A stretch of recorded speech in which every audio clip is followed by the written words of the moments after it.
teh rombongan dari mana? Dari Dawan Cikampek. Teteh orang Dawan. Mohon Pak. Waduh. Assalamualaikum, Mr. Dedi. Oh, Kang Dedi. Ya Kang Dedi apa kabar? Aslinya Dawan. Ya, Sunda sama Ambon. Sunda Ambon. Jadi yang orang Ambon siapa? Apa? Yang orang Ambon papa. Orang Dawan Mama. mama. Bandung. Jadi campuran Sunda Ambon. Ya. Oh. Ya. Ya, suami. Ya, ini suami saya yang kedua. Suami pertama orang Indonesia. Tidak, orang sana juga. Orang Inggris. Iya, enggak laku sama orang Indonesia. Oh, enggak laku sama orang Inggris laku. Iya, Masya Allah. Oh, hebat. Nah, gitulah. Bukan orang laku nggak orang Indonesia, mungkin sama orang Indonesia nggak mau. Tidak, mau aja. Oh, Kalau ada sih. oh, enggak, bukan jodohnya. Ini siapa namanya? Mr. Hari. Mr. Hari. Panggil aja Hari. Hari. Hari Tupoe ya. This is the guy is my hair. Yes, Oh. Your her hair. Oh, istrinya cantik. Cantik. Waduh. Di Inggrisnya di mana? Di Wales. Wales. Ya. Ayo Wales belah mana Cipeuneuy? Oh, haditunya di tukangnya Garut. Oh, di tukang Garut. Ya, ini rombongan. Ya, ini semua saudara saya. Saudara ya. Itu kakak saya yang perempuan, ini semua keponakan saya. Oh, ini kakak perempuan keponakan. Iya. Sekarang teh lagi liburan pulang ke Dawan. Ya, saya lagi Dawana di mana? Pondok Lele teh belah mana? Ayo. Ayo sini. Ayo pada duduk. Pada duduk kalau sit down. Please sit down, Yeah. Mister Ganteng. Kami ini anak saya. Ya. Maaf ya, suami saya tidak bisa bahasa Indonesia. Dia mau belajar tidak bisa. Oh iya. I say I'm sorry. You try to learn to speak Indonesian, but you can't. But you only can say Assalamualaikum. Waalaikumsalam. Terima kasih. Sampurasun. Ya. Oh. Terima kasih. Tenang bos, tenang. No, tidak bos kayak Kang Dedi. Oh, look at that, every camera on my face. I get embarrassed. So, you have to look at that all. I know. So anyway, I'm happy now. So I will just wait. You do what you wanted to do. Yes, of course, yeah. Oh, sudah lama tinggal di Inggris. Ya, dari umur 23. 23 tahun di Inggris. Ya, sekarang 60. Wih. Gimana ceritanya pergi ke Inggris awalnya?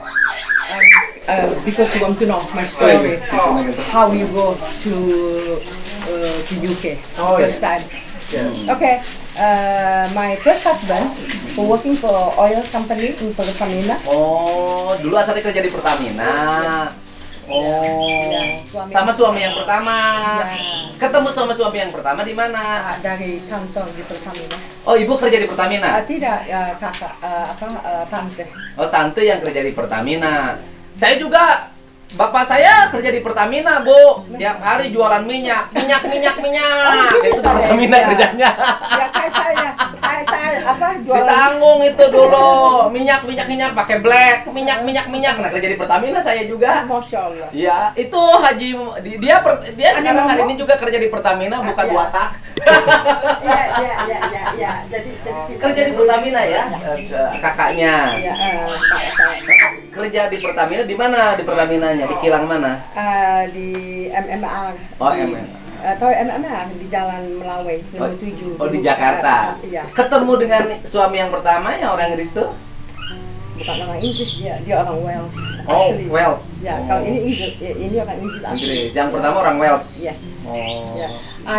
I spell about the my first husband is a Welsh. Yes. And we are English. And That's okay ya? Ya, sama orang pertama bisa. Tidak, please. Suami saya meninggal. Oh, meninggal. Innalillahi wa Istri yang inna baik. ilaihi raji'un. Nah, kan? Berpisah karena meninggal. Terus ketemu sama ini? Sama Suami ini yang sama- ganteng ini? yang ganteng. Sama Kang Asep? Kak Asep ketemunya di Costa Coffee. He asked me about the story how I met you. Oh, yeah. So I tell the truth. Yeah. I met you in a Costa Coffee. yes. Jadi waktu suami pertama itu sudah tinggal di Inggris? Ya. Ya. Udah tinggal, meninggalnya di Inggris? Ya. Oh, menjanda di Inggris? Ya. Ditinggalkan suami? Ya. Kalau di Inggris seorang janda dijamin negara nggak? Of course. Ya, kalau tidak punya kerjaan, tidak punya uang, dijamin semua. Oh, jadi kalau orang Indonesia pakai sistem Inggris, keenakan orang Indonesia mah nggak akan pada kerja. Tidak boleh. Biarlah dikasihkan kayak begitu kalau Bapak jadi presiden, insya Allah. Soalnya orang Indonesia, kalau negara menjamin bagi pengangguran, udah nggak akan pada kerja itu. Oke, kan saya bicara sama suami saya, dia mengerti. Tidak apa-apa. Oke. Ya. Mr. Daddy say, in UK, if you not married anymore, your husband passed away, and how you can believe? And I say, government can look after me. The government pays. Yes, everything they will pay. But if you do that in this country, they'll all be bankrupt. When we had the COVID and everybody closed. Yeah, you the government, the workers, their wages, the government paid. Pokoknya negara menjamin bagi mereka yang tidak punya pekerjaan, bagi mereka yang tidak punya penghasilan, ya istri tanpa suami. Jadi orang Inggris sudah menjalankan ajaran Islam. Ya Islam itu mewajibkan. Semua. Negara. Sebenarnya Islam itu mewajibkan negara loh. Mewajibkan negara untuk melindungi rakyatnya, fakir miskin, anak terlantar, itu seharusnya dijamin oleh negara. Sebenarnya itu Islam banget. Itu loh. Jadi dari sisi kesejahteraan sosial, negeri-negeri yang non Islam itu menjalankan ajaran Islam. Masya Allah. Keadilan. Masya Allah. Orang hamil kan dijamin negara kelahirannya kan? Gitu. Di Inggris begitu, cuman di orang Inggris itu saya sih sering baca literatur bahwa mereka merasa malu kalau tidak bekerja kan. Jadi kalau disubsidi oleh negara tuh merasa malu, makanya pada bekerja. Benar nggak itu? Tapi ada yang orang Inggrisnya yang asli, dia itu pemalas juga. Dia tidak mau. Sebentar dulu, ada orang Inggris yang asli, emang ada orang Inggris yang palsu? Kayak saya kan, saya kan orang Indonesia punya paspor British. Bukan. Artinya yang asli Inggris. Yang asli Inggris, kan Inggris sudah banyak pendatang kan? Pendatang, urbannya kan banyak. Gitu, urbannya udah banyak. Nah, yang aslinya, yang orang Inggris aslinya itu rajin bekerja. Kalau misalnya, soalnya di sana kalau dia tidak punya ijazah, kalau mau kerja itu apa aja ada. Enggak, yang males itu pendatang apa yang Inggris asli? Yang asli kadang-kadang. Yang asli kadang-kadang pemalas. Dia minum paling tidak tahu. Mungkin juga. Gitu. Malas juga. Dulu kan terjadi di Inggris sejenis demonstrasi besar-besaran karena negara memotong subsidi ya. I'm gonna ask my husband. Kan ada demonstrasi sampai bakar-bakaran ya. Negara potong subsidi tuh. I think so.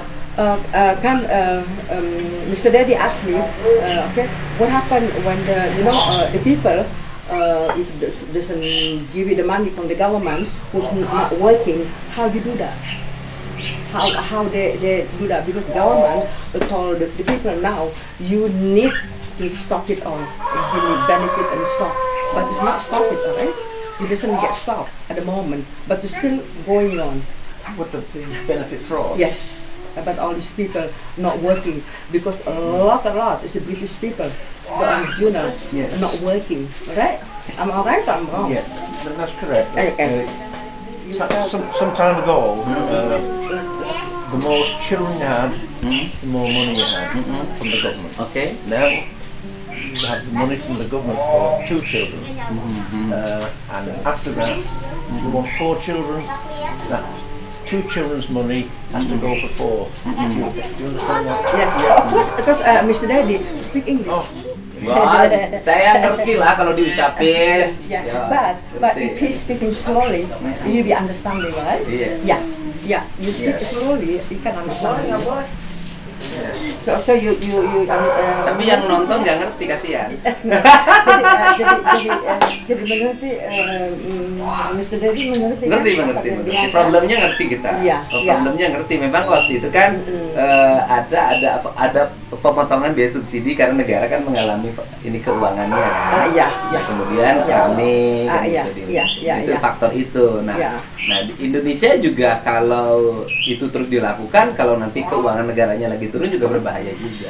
Jadi masyarakat ya memang harus dimandirikan, tetapi itu tadi negara harus memberikan jaminan bagi mereka yang janda-janda tua, ibu yang hamil, anak-anak balita harus negara membuat mereka sehat.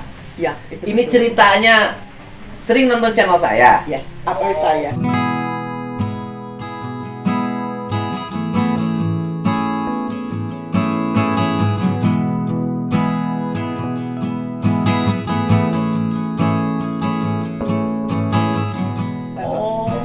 Saya, you tell Mr. Daddy how I will like his YouTube.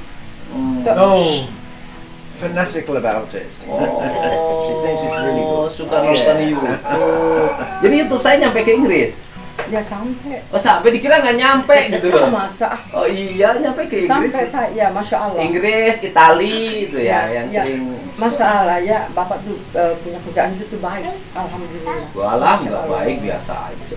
Enggak, sungguh ini benar. Saya ngomong terus ya, tidak ada. Ya, kan biasa lihat di YouTube-nya. Nah sekarang kan aslinya memang kayak gini. Iya aslinya kayak gini. Senang sama Pak. Itu juga saya kan dia kamu. Iya aslinya memang kayak gini, hidupnya seperti ini bersama lingkungan. Tiap hari menerima banyak orang yang mengeluh. Iya, bagus kan. Jadi kayak penasehat juga lah bisa ya. Kalau ada orang susah bisa ditolong ya. Kalau kita punya kemampuan untuk menolong. Yes, betul. Ya. Tapi kadang-kadang juga gini, sering. Sering disalah tafsirkan, misalnya banyak orang datang dari mana-mana, saya harus melunasi hutangnya, kan juga saya juga nggak bisa. Punya utang berapa? 40 juta, rumah mau disita. Punya utang berapa? 100 juta, rumah mau disita. Ya saya bayarnya dari mana? Itu betul. Nanti saya bisa bicara sama. Oke, silakan. Mr. Daddy, it's better to call it Mr. Daddy. Mr. Daddy always helping another people, but you can't come in here. Oh my God, I got what you calling debit, something like that. Anything, you know. I have to pay this, I have to pay that. It's okay for maybe 10 pound, 20 pound, but with million or 100 like that thousand, he can't. Because he got his own family too. He got his own people have to job and work and but it's not fair for him. No. This is what he sometimes he got headache too. Yes, too much. Yeah, too many people tell me, please help me, please help me. It's okay. It's okay. Help me. Tulungan kurang saya mau hutang. Nah, Indonesia itu problemnya hari ini gini loh. Problem orang Indonesia itu kan di 3 nih. Kalau problem Indonesia. 1 di sekolah. Sekolahnya kan sudah gratis tuh. 2 di kesehatan. Kesehatan kan sudah ada BPJS, ya kan? Jaminan pelayanan kesehatan yang dijamin oleh negara, ada yang iuran perorangan, ada yang dibayarkan oleh negara. Yang ketiga di Indonesia itu yang ketiga nih, problem kemiskinan yang menjerat itu di Indonesia itu hari ini adalah pinjaman bank emok. Apa itu Bang Emok? Bang Emok? Bang Emok itu rentenir. High purchase kan. Jadi dikelola oleh perorangan atau kelompok mengatasnamakan koperasi. Dia tidak bayar pajak banknya. Dia tidak terdaftar di OJK. Dia tiap hari keliling pinjemin uang. Oke, misalnya saya pinjam. Saya pinjam 1 juta. Ya kan? Saya terima 900. Yang 100.000 bilangnya buat administrasi. Besoknya saya harus sudah bayar lagi, nyicil misalnya cicilannya 1 bulan dan bunganya 10%.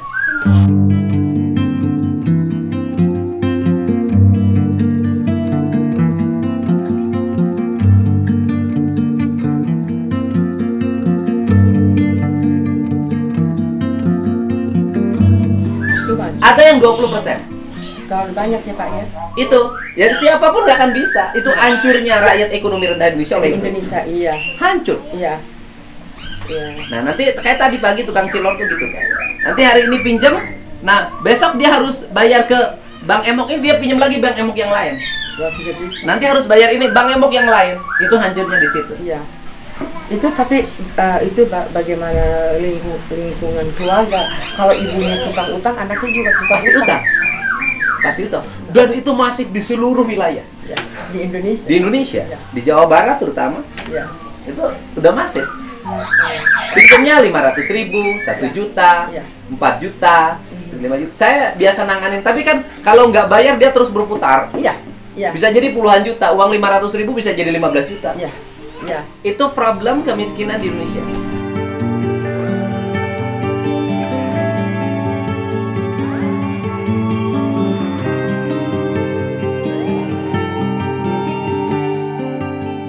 Okay, bisa dibicarakan. Okay. So you know what happened in this country, in my country too before, yeah. A lot of people is borrow money from the like what you call it, little bit con. Money lending. Money lending, Yeah. but money lending is not proper in the bank. No, If not legal. Yes, they don't pay tax. So, but in this country, if you go to the bank, you have to doing properly. Yeah. But if you get the money coming knocking your door, excuse me, would you like some borrow my money? And I pay maybe 20%, 30%. That is very, very dangerous. Yes. This is why our people, Indonesian, okay, all people like to borrow money like that, legally. That is not nice. No. You want to borrow money? Go Do back. it properly in the bank. And the bank will tell you this, Yes, this, that's correct. but not from somebody else. No. So it's happy. Ya, oke. Dan si yang punya uang itu dia menikmati uang tanpa pajak. Ya, kalau begitu dia makan uang haram ya. Ya, dia haram banget. Sudah haram di renten, tapi dia tidak bayar pajak. Ya. Dia tidak terdaftar sebagai usaha yang bayar pajak. Dia di bawah tangan. Ya. Perputaran uangnya cepat dan itu melahirkan banyak orang kaya. Dia punya 1 juta, dalam 1 bulan bisa menjadi 10 juta. Ya, tapi itu apa kayaknya nggak bagus. Pak. Dia nggak bagus. Ya. Itu bukan hanya rakyat biasa, Ya. itu karyawan perusahaan. ATM-nya disita. Dia pinjam, ATM-nya dipegang sama mereka. PIN-nya mereka pegang. Iya, pantas saya biasanya lihat abang-abang itu pakai tas. Nah itu, bawa motor. Iya. Yes. Dia berhenti, dia tok. Ah. Saya tidak ngerti. Saya lihat lagi apa ini orang? Saya bilang gitu ya. Oh, iya. Nah, terus ibu-ibu datang. Iya dikasih uang. Pensiunan. Oh. Itu kalau di ngambil uang pensiunan kan di kantor pos Ya. itu. Itu di kantor pos tuh mereka udah tinggal nunggu. Itu operasinya di situ. It's too much the con in there. All this fiddling Yeah. with the tax people. This is not nice. This is what Mr. Daddy little bit headache with all this Indonesian. Very difficult. Tapi problemnya juga kita ini rakyat kita ini, kalau pemerintah menyediakan pinjaman Ya. lunak, Ya. bunga rendah nggak bayar. Itu betul Pak. Macet.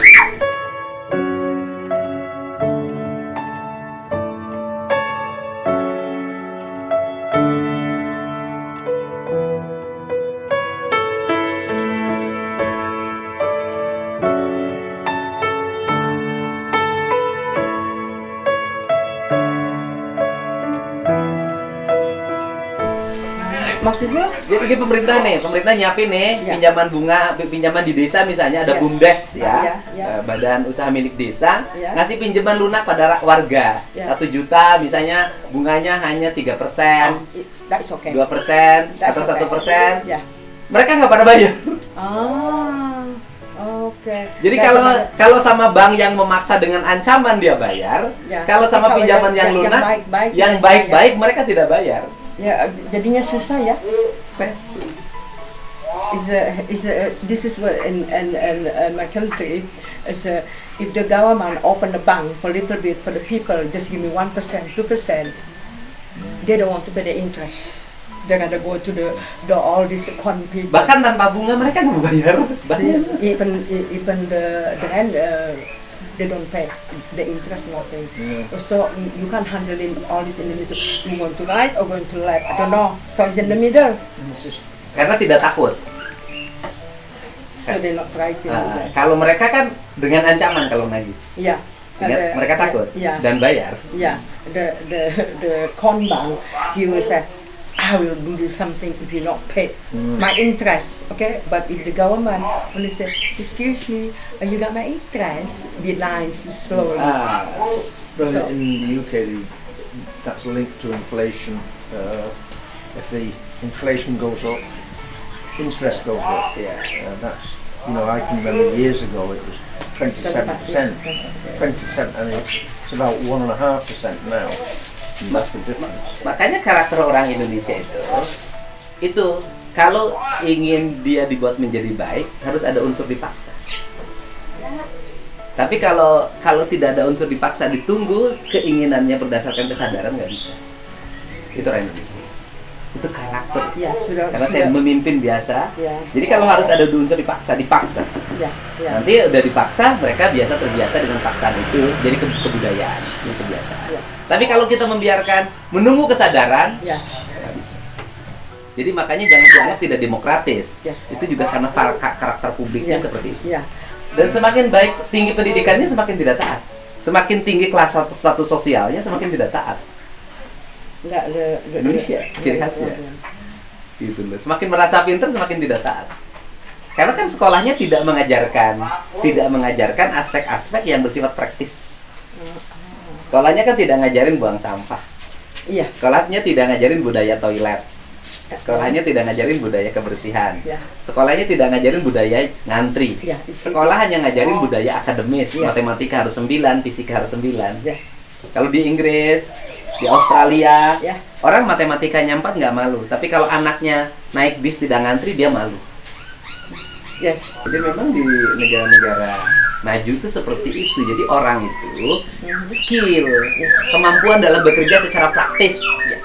Bukan persoalan ngomong atau catatan akademik. Nah, di Indonesia itu para profesor S1, S2 bukan skill, tapi akademis. Ya kan, narasi. Nah, saya kampung ini, itu saya tata itu ngajarin tentang itu, ngajarin peradaban.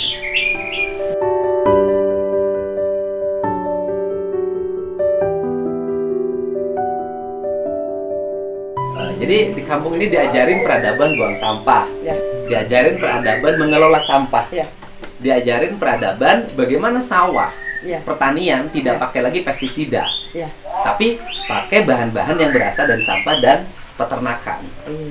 Gitu. Orang Inggris sapi, saya juga seneng sapi kan gitu loh.